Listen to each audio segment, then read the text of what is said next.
Actually, this is a typical moment when the white players decide to capture on d5.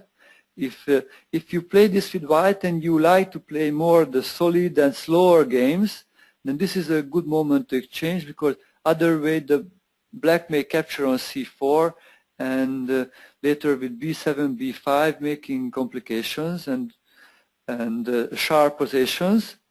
So here may time to take on d5, c takes d5, e takes d5, and we got already the structure, our minority attack structure, with the 3 pawns on the queen side for white, the 4 pawns for black, with the idea of playing b4, b5.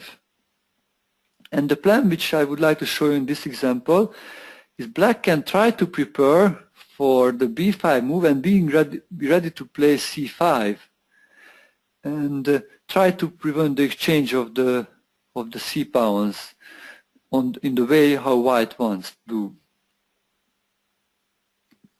So let us look how the game continued. Queen c2, white developed the queen, g6, and also actually in this game black shows one other motive which we said about to get control of the e4 and the c4 squares by exchanging the white light square bishop for the black light square bishop. So this is another idea for black to try to fight against the minority attack. The idea of the g6 move is to prepare bishop f5 to attack the queen and maybe to be ready to exchange the bishop later on d3. Bishop g5, bishop g7, e3, bishop f5. Yeah, white would not like to move away with the queen because then the black bishop on f5 would be strong, so he decided to exchange the bishops on d3, knight b d7, castling, castling, rook b1.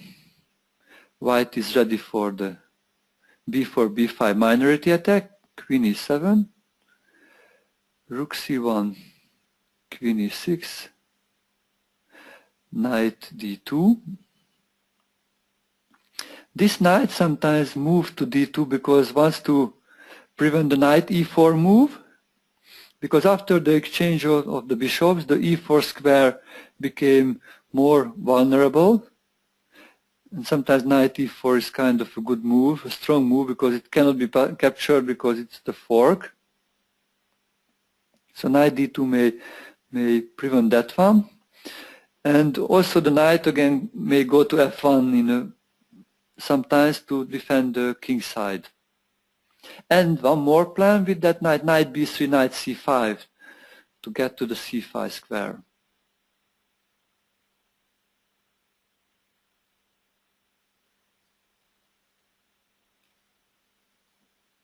So after this move, rook e8, exchange the knight, and b4. Rook c8. And we should a little bit talk about this position. Please think a little bit, what do you think, who is better? What should white do? What should black do?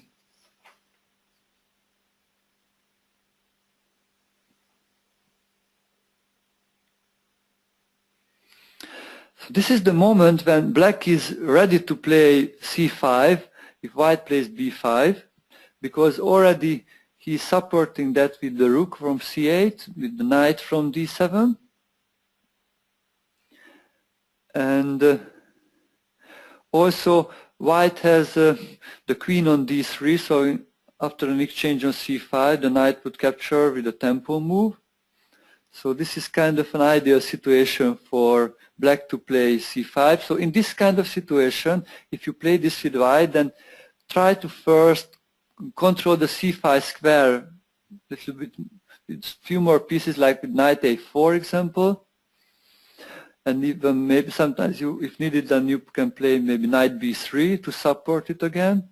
and only later play b5 when the c5 is not really good, or you think after the exchanging on c5